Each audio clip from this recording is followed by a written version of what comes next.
Já falei muito sobre Hollow Earth aqui. Eles têm túneis que vão pra outros lugares. Então os caras descem pelos túneis ali. Você acha que o cara que tá na esfinge desceu pelo túnel secreto vai pra pirâmide de Gizé. Só que o túnel vai pra Hollow Earth. Vai pra um lugar totalmente desconhecido. E muitas vezes, eu não sei se você sabe, quem trabalha com um poço artesiano, sabe que a partir de 200 metros de profundidade tem água em abundância. O cara faz um furo de 200 metros, é raro o cara não encontrar água. Então quanto mais pra baixo você vai, mais água tem. Mais água tem. Então assim, essas pirâmides elas também têm um ponto estratégico pra uso de água.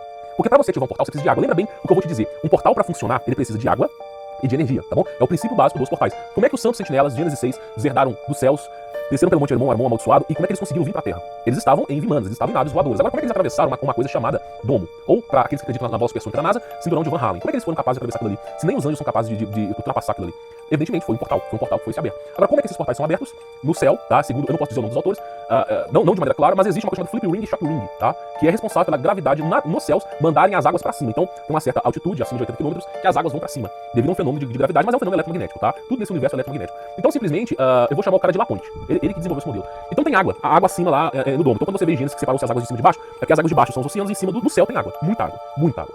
Então, simplesmente, eles precisam dessas águas. Apesar de ser um mecanismo de defesa, essa água, ela simplesmente é responsável pela abertura de portais. Então é assim que eles conseguiram passar de lá pra cá, usando água, porque também tem acima da bomba. Água e energia, de alguma maneira misteriosa, você consegue fazer abertura de portais. Os mais falavam sobre isso. Então, dá pra se presumir, de alguma maneira, que essas luzes que apareceram foram abertura de portais, tá? Aí temos uma parte bíblica, olha só. E inclusive, só pra você, Kukulkan, que é o nome da pirâmide do povo maia, lá, a região onde foi a ativação dessa luz, o significado significa plumo de ave, né, e serpente, tá? No dicionário maia. Então é uma serpente com asas, uma serpente alada. O nome dessa pirâmide foi em homenagem ao deus que aparecia como uma serpente com asas. Notou a semelhança? Então olha só, ele é a antiga serpente conhecida como o nome de diabo Satanás, aquele que engana o mundo inteiro. Foi assim lançado para a terra, mais os seus demônios. Apocalipse capítulo 12, versículo 9. Então você vê que não só Lúcifer, mas os anjos caídos foram precipitados na terra. Eles caíram na terra.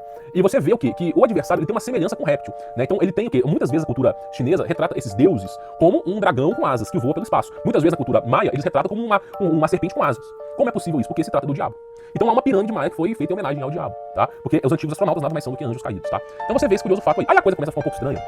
Quando você olha não só aqui para a questão dos maias, mas os egípcios também e todos os modelos de pirâmides no mundo se assemelham a um circuito elétrico, se assemelham a uma placa de computador. Então, por exemplo, olha só, o nome aqui é Teotihuacan, que é o nome da região, que eles não sabem se foram os maias ou os incas que criaram, eles falam que é uma civilização pré-maia, mas eu vou falar para ficar mais fácil aqui que são os maias que criaram, porque desse Teotihuacan aí se originou os maias. Então o que acontece? Nesse local tem muita coisa estranha. Primeiro, você vai ficar de queixo caído, tá? Primeiro é o seguinte, olha só, se você analisar de longe a estrutura, você analisar pelos céus ali, a estrutura dessa pirâmide, ela é exatamente a mesma estrutura de um circuito de computador.